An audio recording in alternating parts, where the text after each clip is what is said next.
Jeremiah 48, a message about Moab. Remember that racist white Jews and LGBT people are not just changing my voice, they are messing up the audio on this new device that I'm using. Okay, these are people that don't care that 9 million people starve to death a year, including their children. Like the viewers who are listening to this, almost certainly they don't care. Seeing and caring is obeying God through me, right? The word care is a play on word for the first letter is C, and the last part of the word is R. If you cared about things, you'd see that I'm God's son and you'd obey God through me. So I know for sure that you people do not care about those people die. You have some kind of emotions attaching to it, but it's not the same as really caring. If your child was in your neighbor's basement, okay, would you stop everything you're doing and go try to save that child? How can you claim we're all equal, you hypocrite, when 3 million children starve to death and die of hunger-related issues a year? Obviously, your child is worth more to you than someone else's child, and it's worth more to you than 3 million children. You are a selfish person, and I cannot respect that. Jeremiah 48, a message about Moab. Concerning Moab, this is what the Lord Almighty, the God of Israel, says. Woe to Nebo, for it will be ruined. Kiriathaim will be disgraced and captured. The stronghold will be disgraced and shattered. Moab will be praised no more. In Heshbon, which sounds like the word for plot, people will plot her downfall. Come, let us put an end to that nation. You, the people of Madmen, which sounds like the Hebrew for be silenced, will also be silenced. The sword will pursue you. Cries of anguish arise from Horonaim, cries of great havoc and destruction. Moab will be broken, her little ones will cry out. They will go up the hill to Luith, weeping bitterly as they go. On the road down to Horonaim, anguish cries over the destruction are heard. Flee, run for your lives, become like a bush or like Aurora in the desert. Since you trust in your deeds and riches, you too will be taken captive. And Chemosh will go into exile together with his priests and his officials. The destroyer will come against every town, and not a town will escape. The valley will be ruined and the plateau destroyed because the Lord has spoken. Okay, so Chemosh, another worm-like deity, like, the Greco-Roman deities, just some kind of beta, sissy, weird statues, weird artifacts, a weirdo's deity, okay, is spiritually destroyed because it had the nerve to try to say that it's what you should worship instead of God. Okay, so everyone else out of the Royal African Falcon Martial Art Order is refusing to admit that God exists and that I'm his son, and I am the point in which true religion comes in the earth. I'm the point in which the Spirit of God comes to the earth. So they're just, we'll say according to the Bible, to be diplomatic, they're just wasting their lives and worshiping false idols and making a fool of themselves. It's like, G.I. Joe, right? This military, right? Say Joe King, right? Joe King, G.I. Joe, right? They're joking. They're not serious warriors of God. They're idolaters.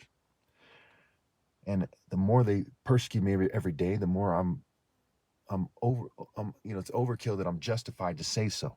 How can you sit there with a thong, leading your children straight to hell and indulging and celebrating and being a reveler, okay, in the spirit of all these people being starved to death and murdered and raped and killed and exploited, okay, and then get mad that I point out that your path is wrong? That's pathetic. That's the anti-man. Okay. And of course, if they were to insult my family, like they covertly did, then I would say, what is your family compared to mine?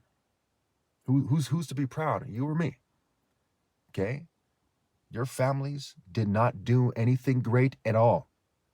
How can you then insult my families? I mean, what the hell? That's just that's that logic I've been faced with a bunch of racist devils and a bunch of racist, Zionists and the like and things like them and so on and so forth, and a bunch of racist LGBT people who refuse to give me my rightful place because my culture is different, because my race is different. They know my logic is sound and they know their cultures are falsehood.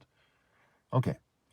The destroyer will come against every town, and not a town will escape. The valley will be ruined and the plateau destroyed because the Lord has spoken. Put salt on Moab, for she will be laid waste. Her towns will become desolate with no one to live in them. A curse on anyone who is lax in doing the Lord's work. A curse on anyone who keeps their sword from bloodshed.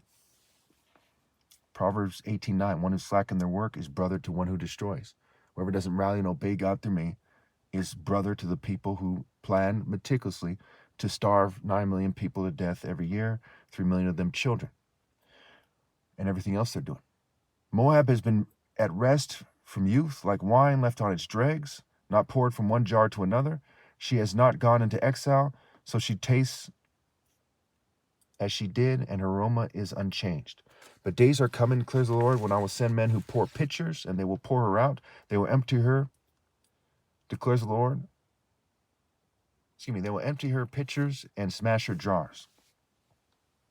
Then Moab will be ashamed of Chemosh, as Israel was ashamed when they trusted in Bethel. If you look at the world, every other culture, right? It's only, I'm the only one doing the right thing. They're all ashamed. They can't openly address my arguments because they're ashamed of themselves.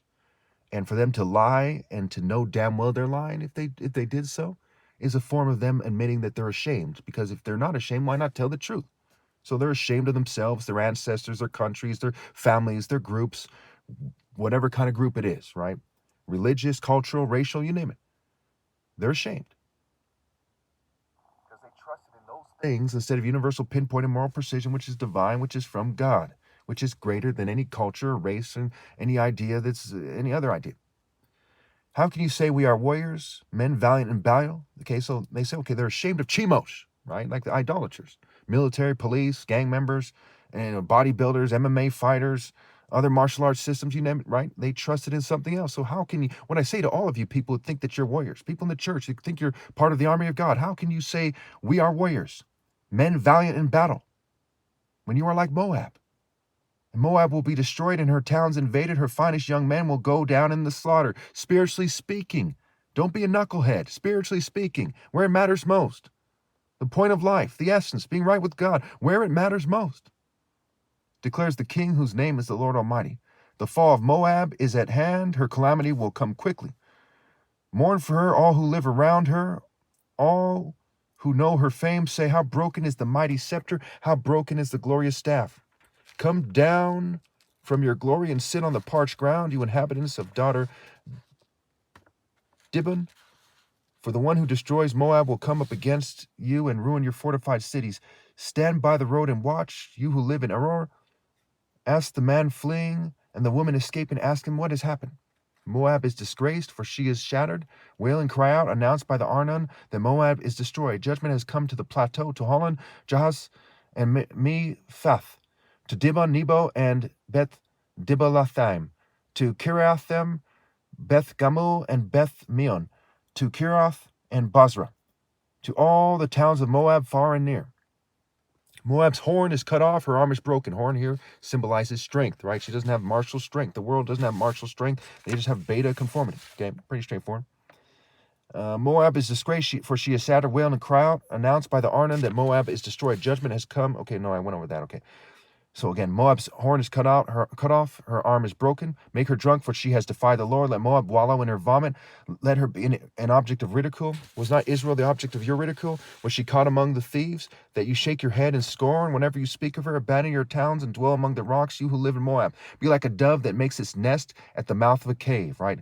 A senseless creature at the mouth of a cave, which isn't exactly a good idea to have a nest there. It's easy for animals to get to it and find it and smell it and so on and so forth. We have heard of Moab's pride, how great is her arrogance, of her insolence, her pride, her conceit, and the haughtiness of her heart.